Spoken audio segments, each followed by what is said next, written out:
Hi, I'm Stan Gerson, Dean of the School of Medicine of Case Western Reserve University.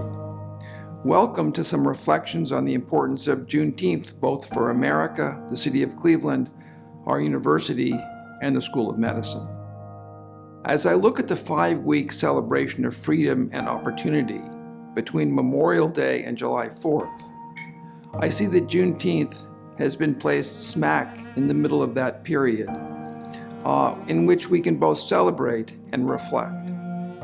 And perhaps Juneteenth is the most important for us to consider today as we assess the impact of the incredibly difficult journey since the Emancipation Proclamation by President Lincoln. When I visited the Lincoln Memorial with my then 12-year-old son, he recited in a bold voice, silencing, to my amazement, the audience of onlookers, the Gettysburg Address, which he had memorized. And he looked around and he said, "Where's the Emancipation Proclamation?" And we recognized that it's not inscripted on the walls of the memorial because it remained controversial during the building of that memorial. But today, the Emancipation Proclamation takes on even more importance than the Gettysburg Address, as we realize that it took 2.5 years for the final state, Texas, to ratify the proclamation, and then ultimately for the passage of the 13th Amendment to the Constitution. Proudly, Cleveland, Hudson, and Western Reserve College, now Case Western Reserve University, and its medical department, now our medical school, during the 1830s to the 1850s, can reflect on its anti-slavery stance with a university president prominent in the anti-slavery movement. And we can be proud of the legacy of the university and the community in the Underground Railroad to help provide a freedom conduit for enforced slaves to come north from the southern parts of our states.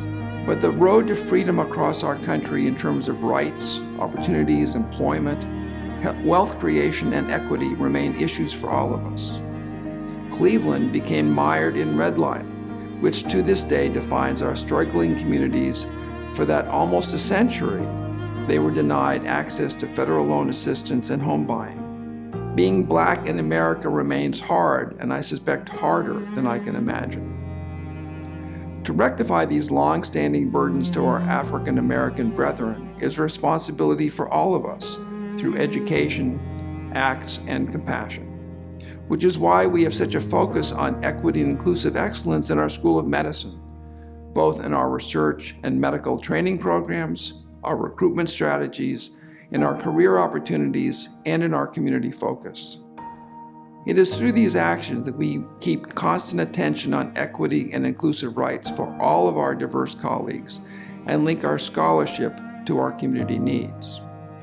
Please take time to reflect on your own activities and attentiveness to the long-standing burden of slavery across our country and the true meaning of inclusive excellence.